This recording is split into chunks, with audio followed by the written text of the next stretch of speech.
Hello all, welcome to the second round bag of the year, I suppose. So we have Jake Anders with us, who is the Senior Research Fellow in Education, Evaluation and Inequality at UCL, the Institute of Education. So Jake did his PhD at Oxford when Herb was there. No.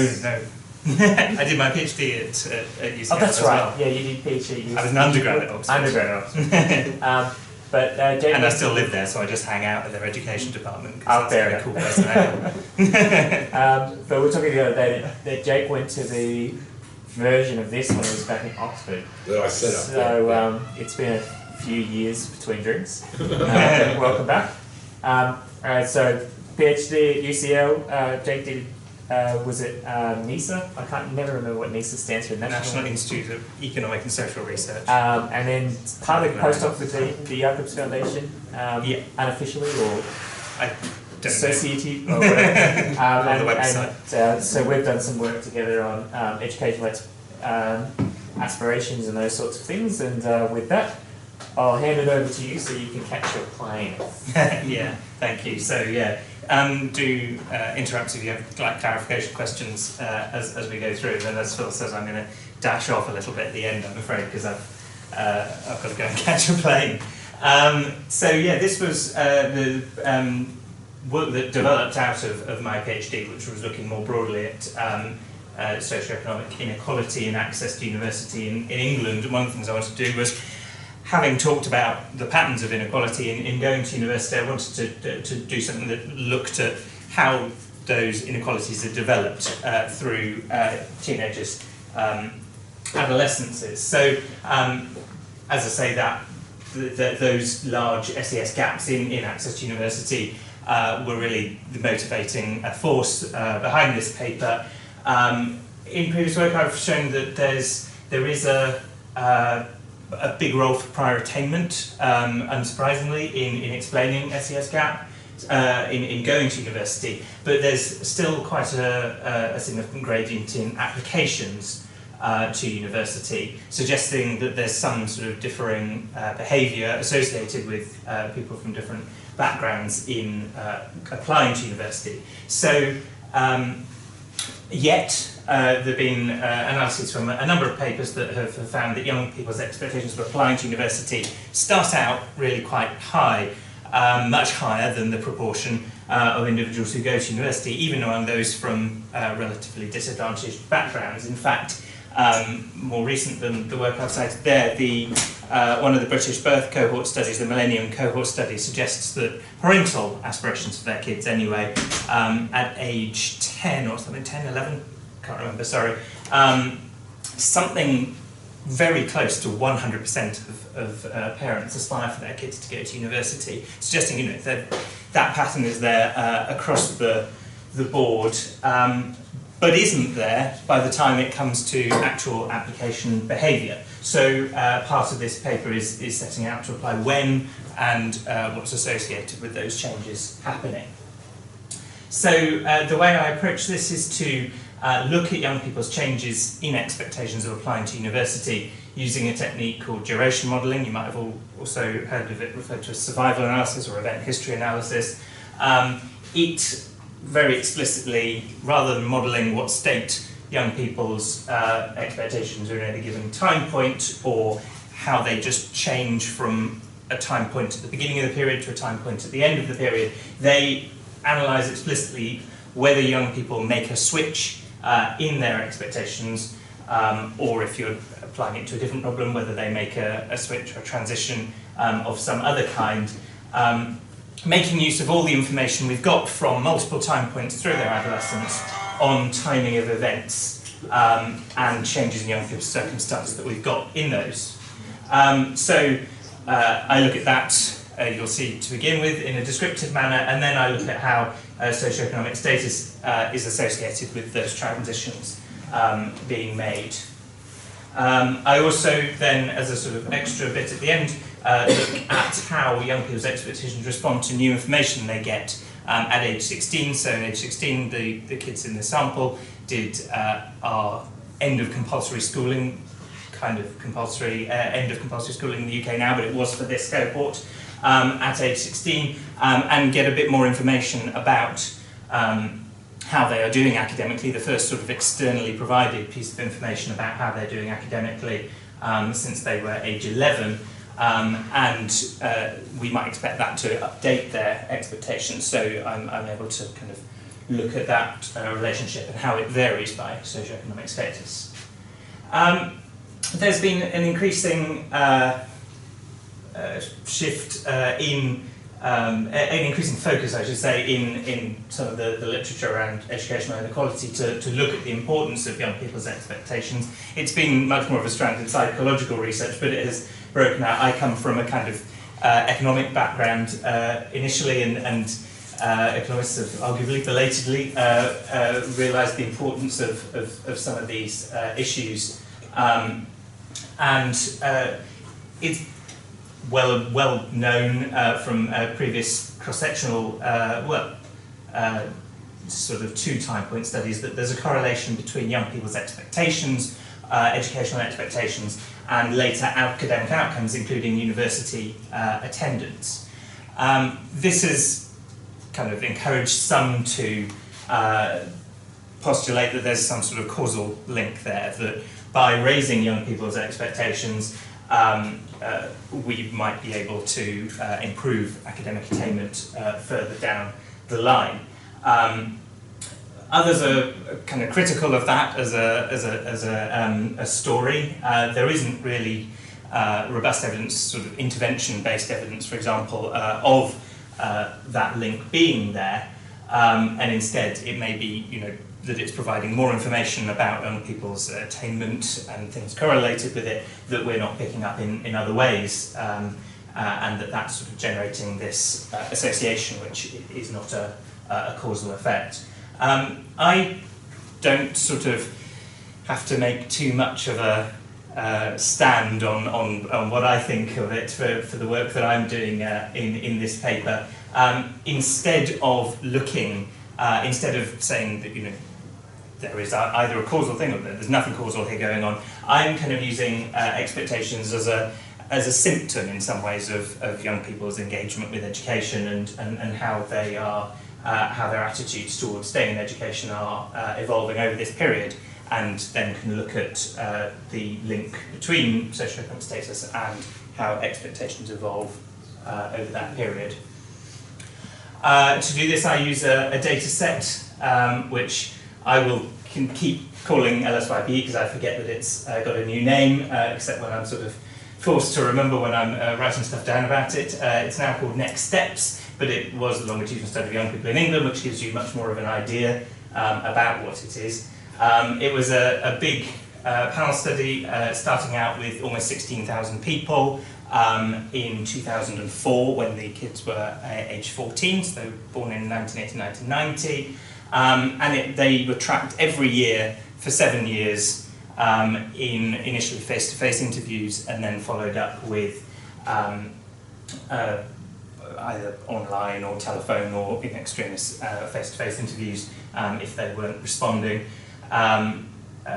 beyond age 17. And then more recently they've been interviewed again at age 25. This doesn't use data from that, but there's some potential interesting things to explore there as well. It's kind of being taken on by the people who run the British birth cohort studies and is going to be run with much less frequent intervals as a kind of quasi-birth cohort study, in that we haven't tracked them all the way from when they were born, but they're tracked from the middle of their adolescence. They were sampled as pupils within schools, and more deprived schools and schools with high proportions of ethnic minorities were oversampled in order to make sure that we have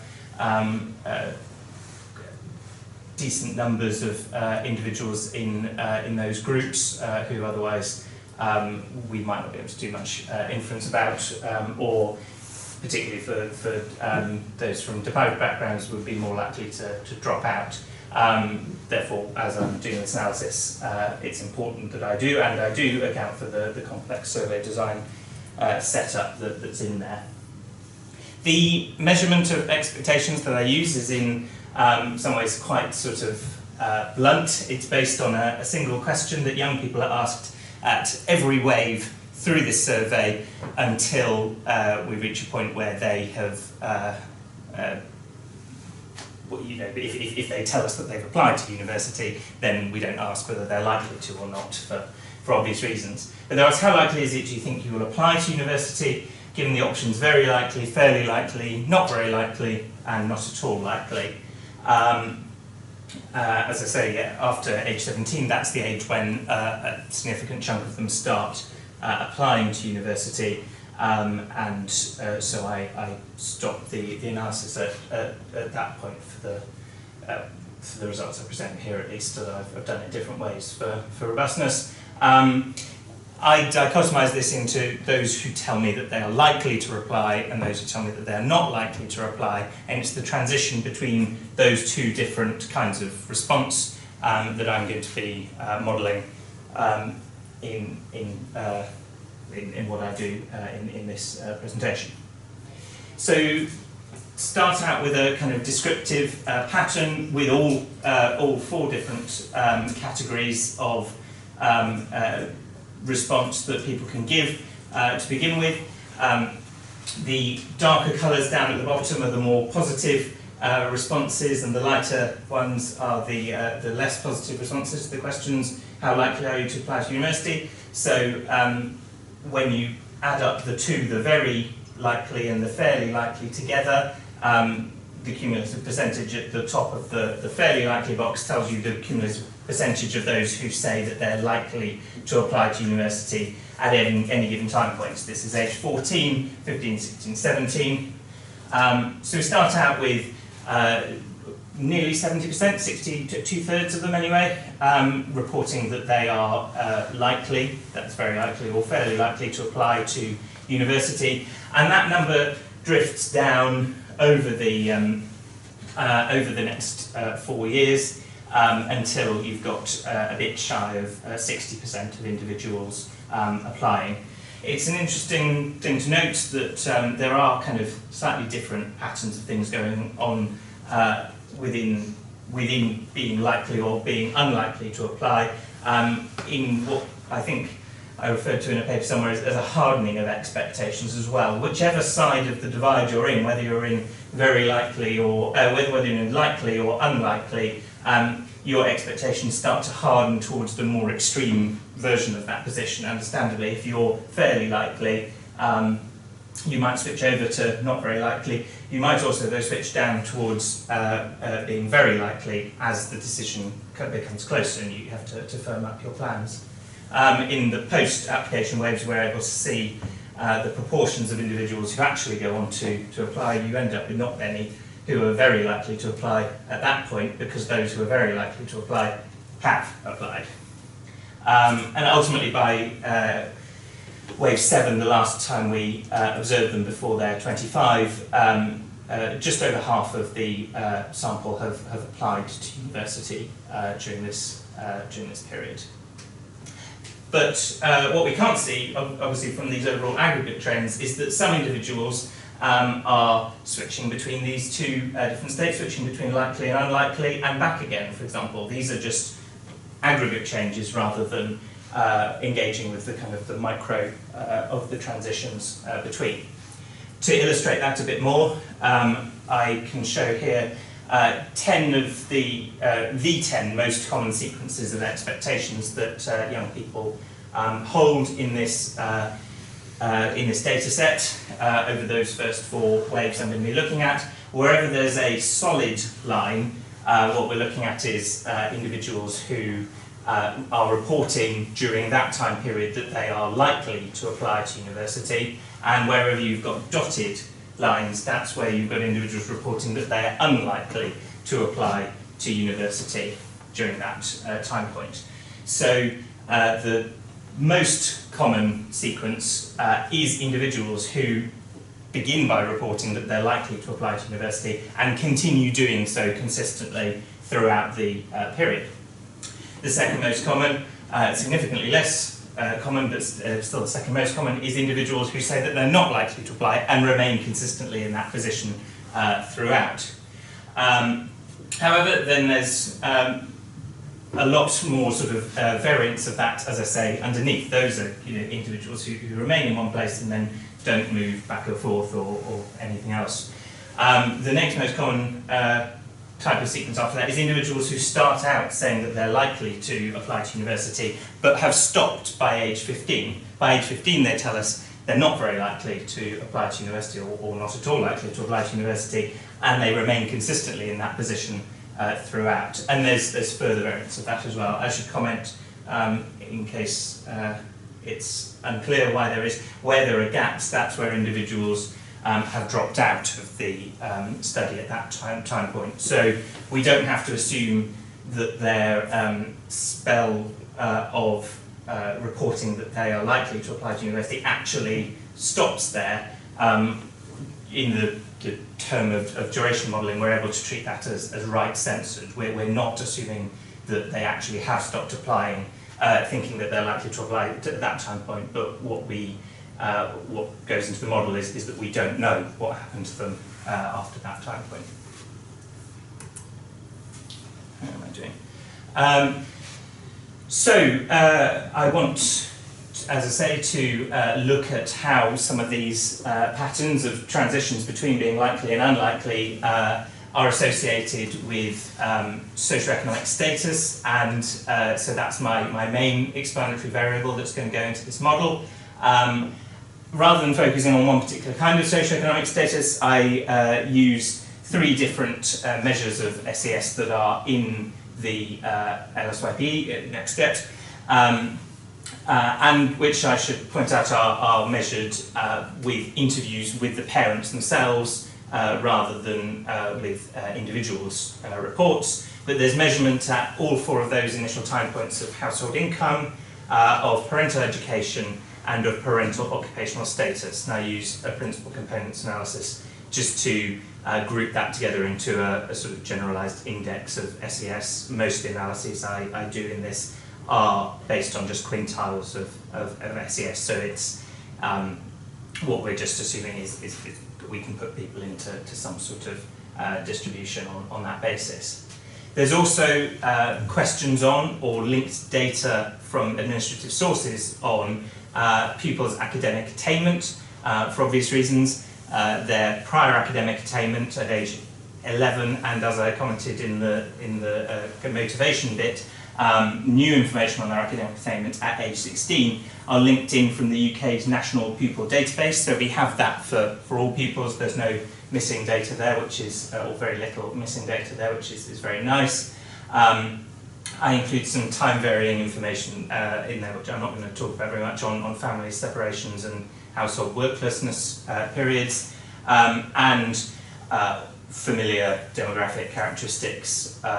Individuals are mainly the same age, but there's month of birth information in there, and also interview timing in there, just in case there was anything odd going on with that. That goes into the model. Gender, ethnicity, and their region, and information about school characteristics as well, such as if it's a private fee-paying school. I mentioned earlier about what I'm going to apply is called duration modelling or event history analysis, survival analysis. It's a statistical technique that gets used a reasonable amount in economics for looking at spells of unemployment, individuals moving in and out of employment, and in particular looking at whether individuals who are unemployed see detachment effects from the labour market from an extended period in unemployment that sort of is explicitly, what the question they're trying to answer is whether there's a particular causal link between that being an extended period and it then becoming more and more difficult to get back into a job, independent of the fact that individuals who have those longer spells are likely to be different in some ways.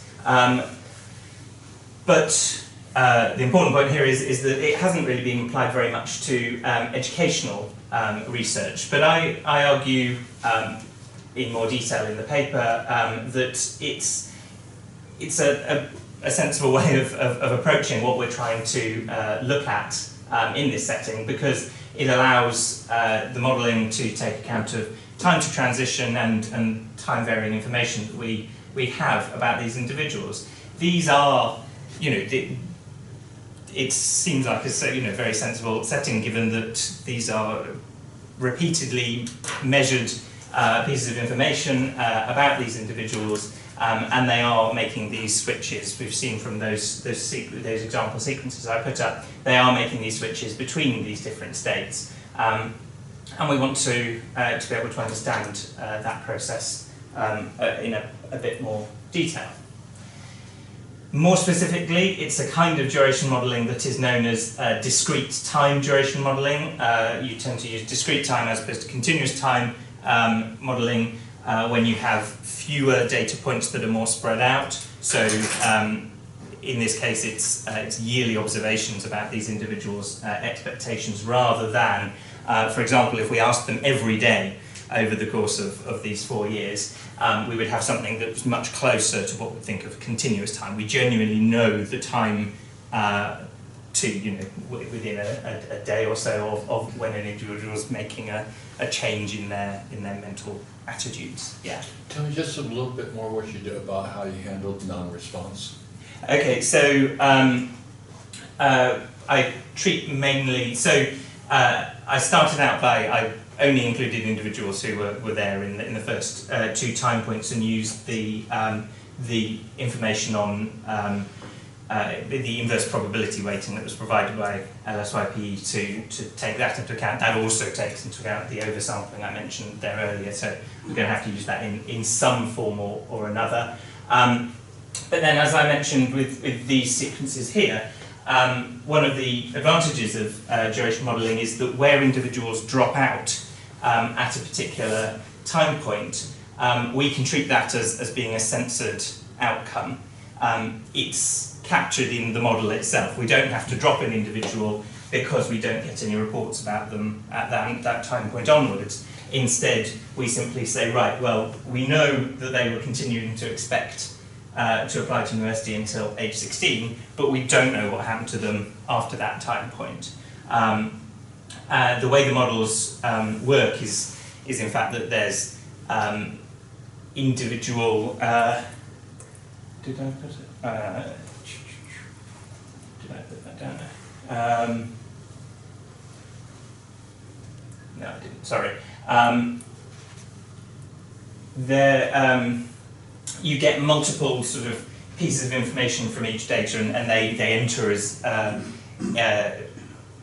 separate but, you know, linked observations in the data set that you run the analysis on.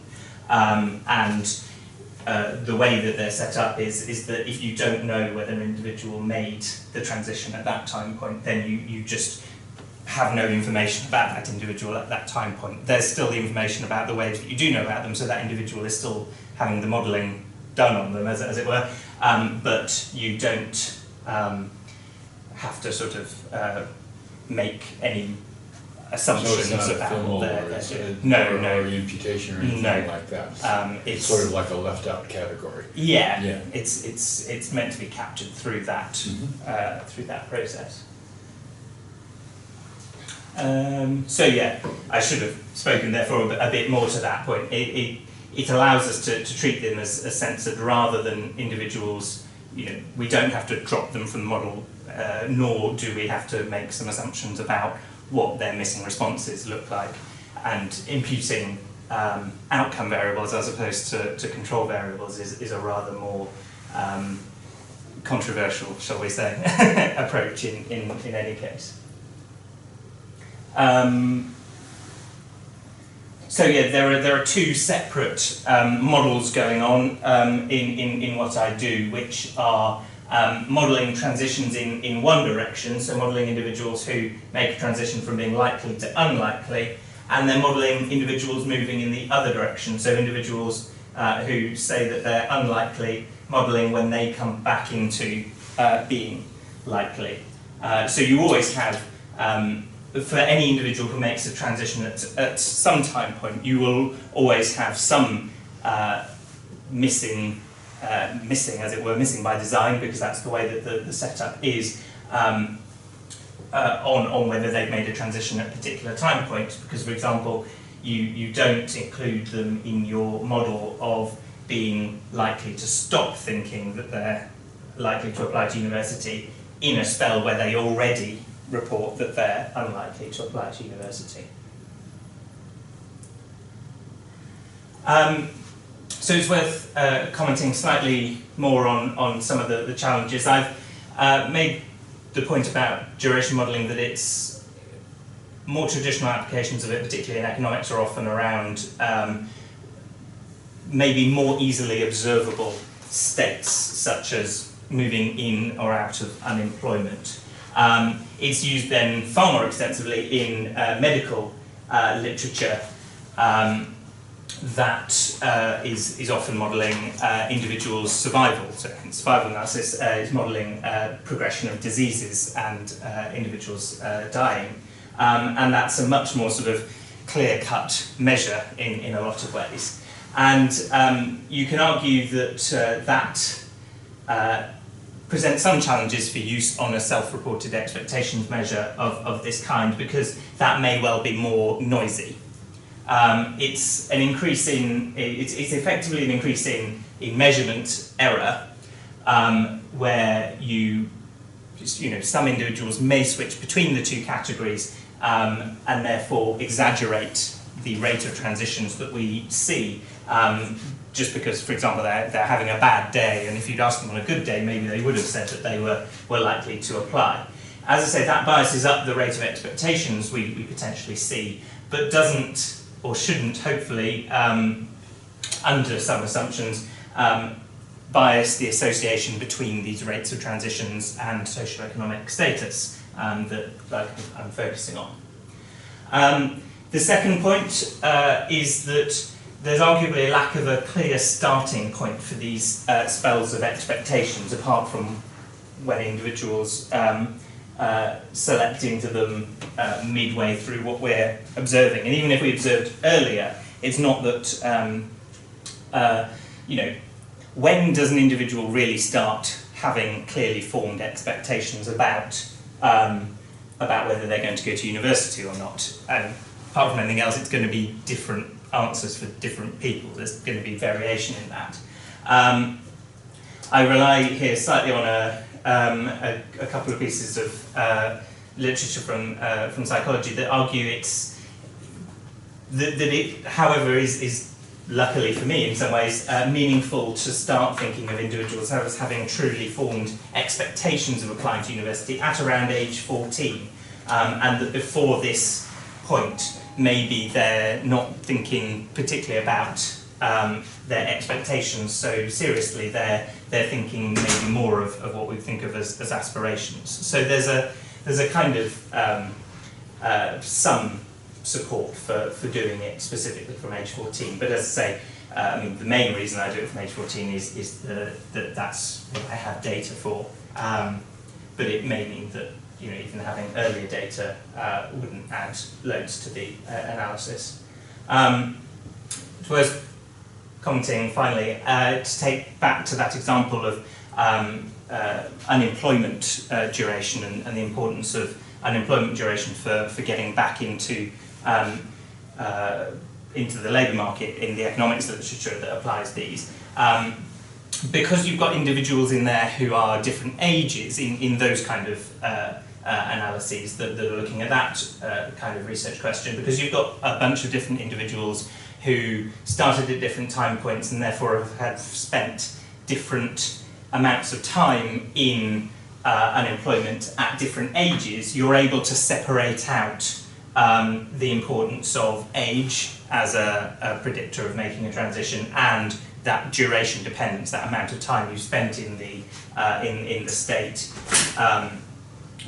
to do this. Unfortunately, because all these individuals basically start at age 14, right? You can't. It's very difficult to separate out those two things here. So it's worth bearing in mind, and in the paper I comment that one of the age effects I look at I think might be a bit more like a duration effect. I can't really comment on both of those at the same time, so things that maybe are more like duration effects get caught up in the covariates in the model that capture the age effects. So to start looking at the actual outcomes, we can look at individuals' transitions out of a particular state with something that's called a survivor function, a Kaplan-Meier survivor function. Concentrate on the one on the left first. I should have set it up so that they came up separately, really. But what we have over here is, by definition, 100%, one proportionally, of individuals who start out thinking that they're likely to apply to university at age 14, because we're not observing them at any point again until age 15, 100% of them are reporting being in that state as far as we're concerned until they're age 15. At age 15, a bunch of them have stopped reporting that they are likely to apply to university and have started reporting that they're unlikely to apply to university, and that number drops down so that now 80% of those who started out thinking they were likely to apply to university still think they do so at age 15. By the time we've got to age 17, we've seen 2 further dropout points, and we've ended up with about 2/3 of those who started out thinking they were likely to apply to university still surviving in the state that they are likely to apply to university by that time point. But this is associated with their socioeconomic status, purely kind of correlationally at this stage.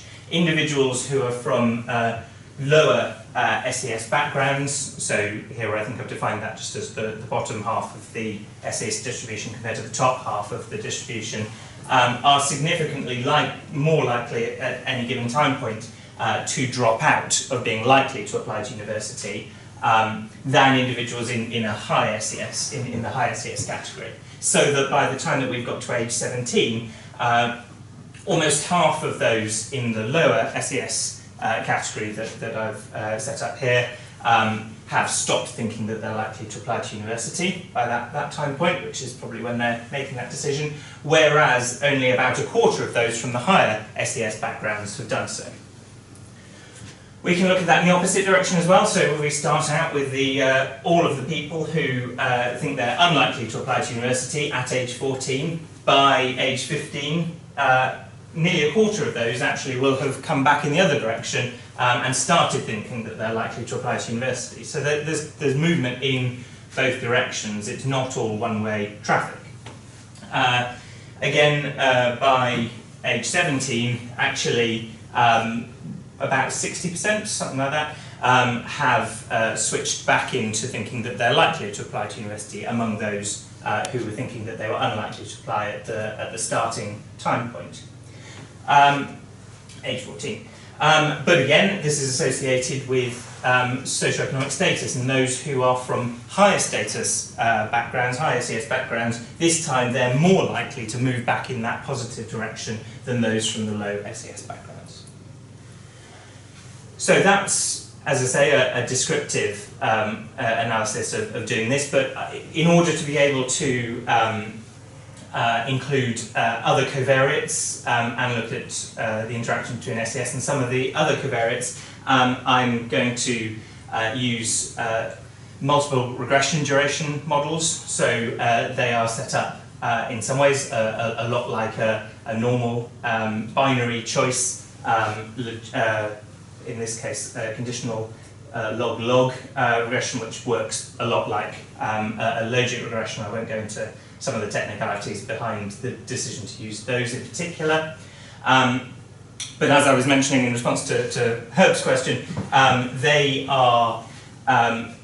can be implemented effectively as a binary dependent variable regression model with a reorganized data set where we are modeling each individual who is at risk of making a transition, so that for the transition from likely to unlikely is an individual who is currently likely because they're in a position to make that transition to be unlikely.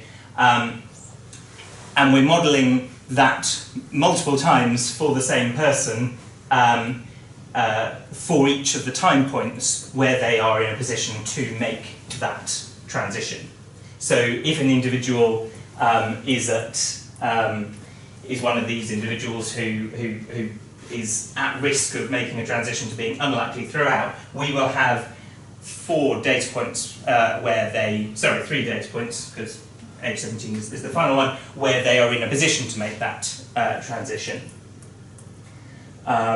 Whereas an individual who never thinks they're likely, there will be no information about them added, there will be no observations about them in the model of transition away.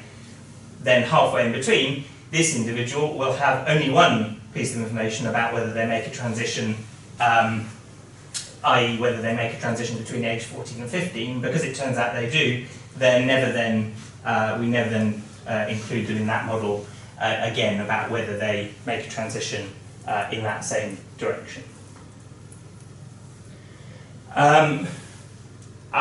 In order so what we will be interpreting in the tables is what are called hazard ratios. So they work quite a lot like odds ratios. I find them actually slightly easier to interpret than odds ratios, which have their slightly odd features. They're exponentiated coefficients from the underlying regression models in the same way as you would exponentiate a coefficient from a logit model in order to get an odds ratio. The omitted group each time is the middle SES quintile group. So what we're looking at is the relative probability that an individual in the SES quintile group makes a transition divided by the probability that an individual in the middle SES group makes a transition at any given time point. So these are the main results tables. So as I say, the omitted category here is the SES Q3, the middle one, and individuals in low SES groups make roughly a 46%, have approximately a 46% higher probability of making a transition from likely to unlikely at any given time point, according to this model. Whereas the individuals from the highest quintile of the sample have only a third of the probability of making a transition at any given time point. Some of that's explained by demographic characteristics and prior attainment, but still you see, particularly at the top end, high, strong and large associations between individuals placed in the SES distribution and whether they make one of these transitions between likely to unlikely, even once we take into account that there are these different distributions of prior attainment and other characteristics associated with being in those groups. So even with this model with all those controls in, individuals in the top SES group are roughly half as likely to make a transition out of being from being likely to being unlikely to apply to university at any given time point. Again, in the opposite direction, if I skip kind of straight over to the unlikely to the conditional model there, this time the associations are flipped as we would expect from the descriptive survivor functions we looked at before. Individuals who are from high SES groups see roughly 70% higher probability of moving back into being likely to apply to university than individuals in the middle of the distribution. So then we can extend that model a little bit in order to look at, as I mentioned at the start, whether individuals in these different SES groups respond differently to new information on their academic attainment when it arrives at age 16. So that is between these two time points here. So individuals at this time point won't know their results, and individuals at this time point will. And we might well expect that to provide them with new information and update their information on how likely it is that they would be accepted by a university if they applied to one, and so change their probability of saying that they expect to apply to a university over the coming years. I won't show kind of the unconditional results or the uninteractive results of that, but suffice it to say that that relationship is indeed there, as you would expect, when individuals get better GCSE results than you would have expected from how they did at age 11, I should say age 16 test scores than you would expect from how they did at age 11, they become less likely to switch out of being likely to unlikely, and more likely to switch into being likely from being unlikely. Sorry about all the likelies and unlikelies. However, what's perhaps a bit more interesting about that is that that process doesn't happen uniformly across the SES distribution.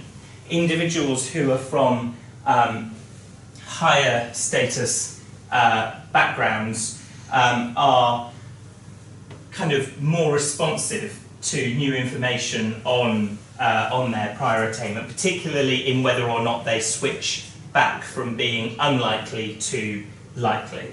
So individuals in low SES backgrounds who have below average age 16 attainment scores, they still increase their probability of switching up into reporting that they're likely to apply to university if they have better expectations results, better age 16 test results than you'd expect.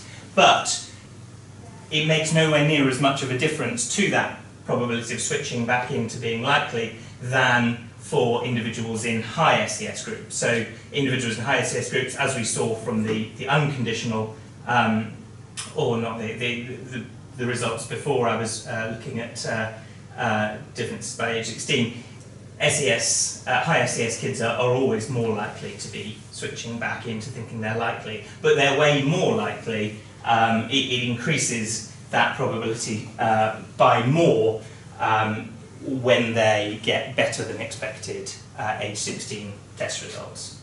But it's also smaller but parallel for likely to unlikely. Yeah, there is a significant interaction there, but it's much less marked. It's certainly much less marked. Interactions in these sorts of nonlinear models are horrendously difficult to interpret, hence why I try and interpret them through these kind of probability plots. In terms of the other direction, if you're from a high SES background, you're less likely to switch out, and you're a bit more responsive to that data than those from that new information than those from less. So it's interesting. So it's not just a bias. The high SES are more responsive. Seem in some most directions, but particularly if it's good news. But particularly if it's good news, yeah. They are slightly more responsive in that, but they're way more responsive to the good news than to the bad news in this sense. But a fascinating issue is what's good news and what's bad news, and how they interpret that. I mean, that's where all the frame of reference kind of stuff comes. Yeah, I mean, because this model has the age 11 scores in there as well, what they ought to be is kind of, these are better or worse age 16 test scores than you would expect given how you did at age 11. But, as you say, that's not the same as an individual's own frame of reference for these things. Exactly. Because the person's point of view. No, I'm absolutely agreeing. Unfortunately, knowing what they think they're going to get beforehand is not something that I've got in the data, which is a shame because it would be really interesting. I'm talk a bit about the robustness checks I've done as well. So on an additional point about the missing data that you were asking about. So as I point out, there's these issues with censoring, and I sort of capture that through the way that duration modelling intends to try and capture that. But in order to just make sure that that's not driving effects in some way that I'm not anticipating, I instead look at a kind of complete case sample who are there at wave 4, i.e. still there at age 17, using the non-response weights that are in there as well, in order to have a look at whether, this is driving my results in some way, just looking at that restricted sample, who are probably a bit less representative, but we've tried to make them representative again using those inverse probability weights. In any case, it doesn't make a difference to the story that this paper tells. I mentioned that what these are, these regression models are complementary log-log regression models, which are less familiarly used. It's a bit of a different distribution to the logistic, to that assumed by logistic regression. But as I say, I find the interpretation significantly easier, and in any case, it doesn't really make much difference to the results. And finally, rather than just these, I mentioned that these are estimated as multiple time points on individuals, and the standard errors all take into account that these are multiple observations from the same individuals. But what that can't do is try and model underlying unobserved heterogeneity between individuals that might be going on in there. I try and do kind of the best job you can with that using what in a survival analysis framework gets called frailty models. So I look at these adding individual level random effects, so where you've got individuals over multiple time points, they have a common random effect across that time point, individual specific effect, sampled both from a normal distribution and from discrete mixing distribution to see whether that makes much of a difference, and it doesn't, suggesting that, in terms of the story I'm telling about the influence of SES on these transitions, there's nothing that's being undermined by unobserved heterogeneity there. So just to sum up really with 3 points, what I find in this paper is there's a strong association between individuals' family background, their socioeconomic status, and probability of making a transition from being likely to apply to university to unlikely to apply to university, or at least tell us that that's what they're going to do. This is not just explained by the different characteristics of individuals within these groups.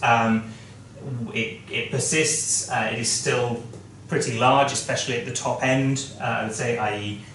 those in the topmost SES groups are significantly above all those groups below them than its sort of differences within those lower SES groups, including in particular controlling for young people's prior academic performance, which we might well think is associated with their expectations of applying to university.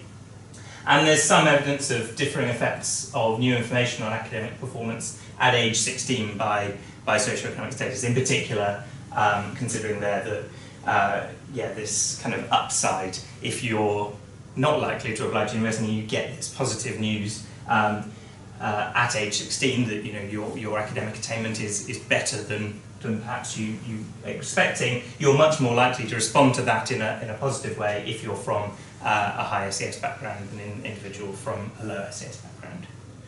Thank you. Yeah. I know that you've worked on it a little bit with Phil, but I'd be fascinated if you could give me hints as to what the influence of school average achievement and academic self-concept are in relation to this. So I've not done much of it with this data, and it was something we were talking about yesterday. I'm not that familiar with the self-concept measures in there, but you talked about what some of them are. It definitely seems. Measure. Yeah. There's not self-concept. Pardon? There's a social comparison measure in ELSA, but not a self-concept. So I definitely think it's If I'm going to go away and look at what those ones are and whether we can. But the school average achievement, you said you looked at school characteristics. So that wasn't one of them. It was more sort of structural things about the school in particular, whether it's a fee-paying school or one of our kind of higher autonomy academies, or a school fixed effect in there as well, which should capture something like that. So within school effects, moderate some of these, trying to look within schools at these effects, moderate some of these, but don't make them go away completely by any means. Yeah, modelling that more specifically and modelling the influence of self-concept and kind of frame of reference effects, I think is definitely a way of extending this that I'm interested to try and pursue with it. Yeah.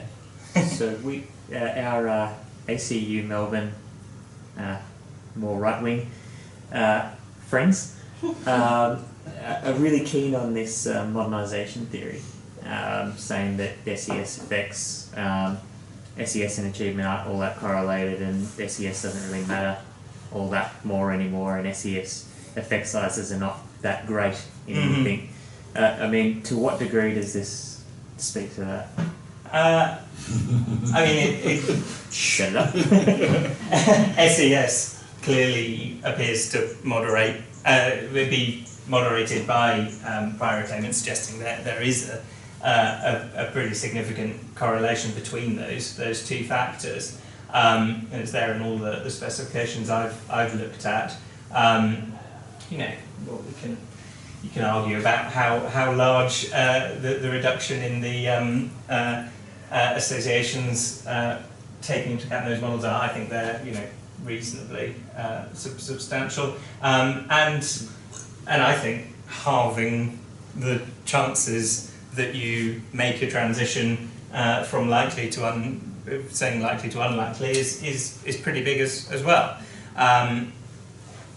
It is a self-reported thing, it's not an actual behavioural thing, but these expectations do predict, not from anything I've shown you here, but in other models do predict the behaviour that people show it, in terms of whether they apply or not, conditional on this other stuff. So yeah, I guess, as you say, effect sizes in the eye of the beholder to a certain extent, but it seemed like a substantial change to me.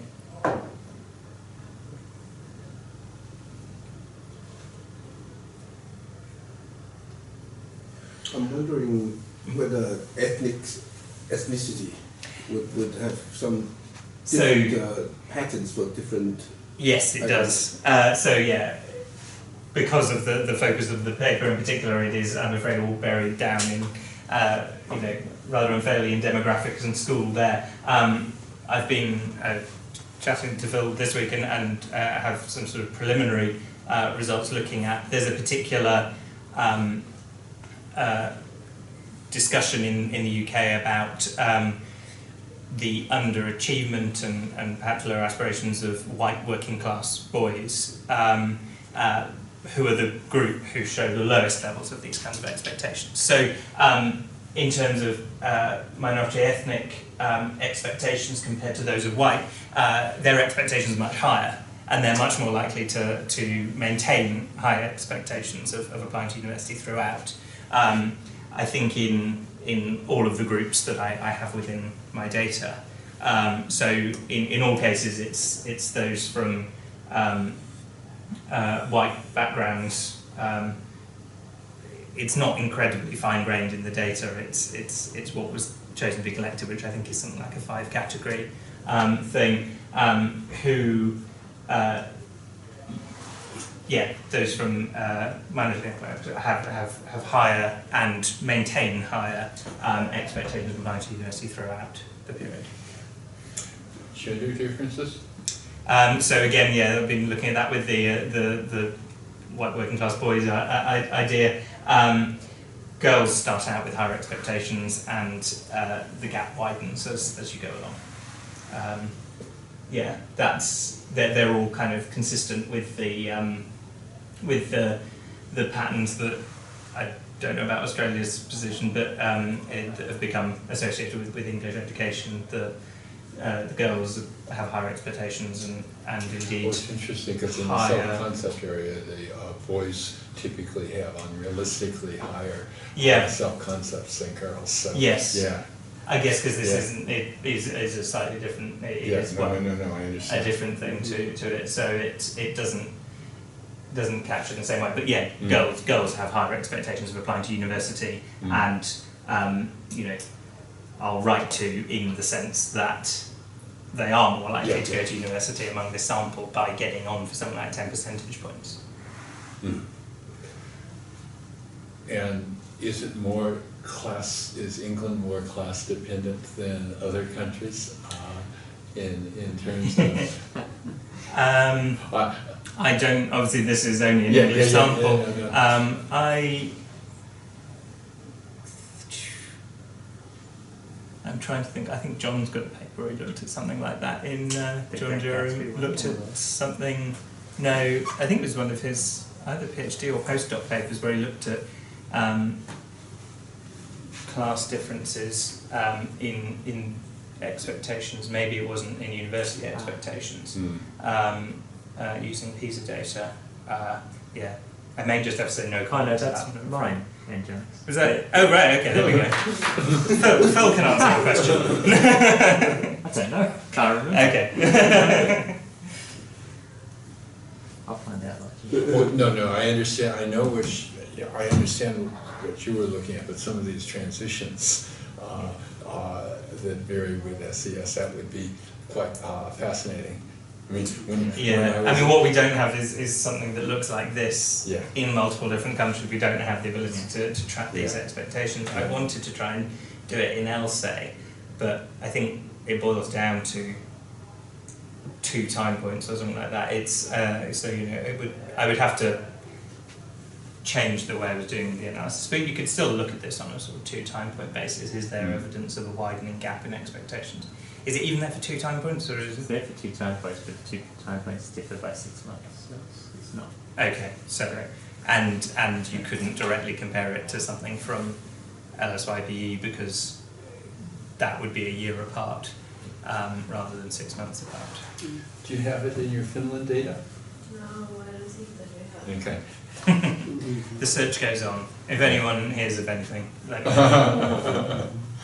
We've got to wrap it up now and Wait, let Jake just like catch that. his train. Yeah. His plane. Plane. Train to the plane. Plane.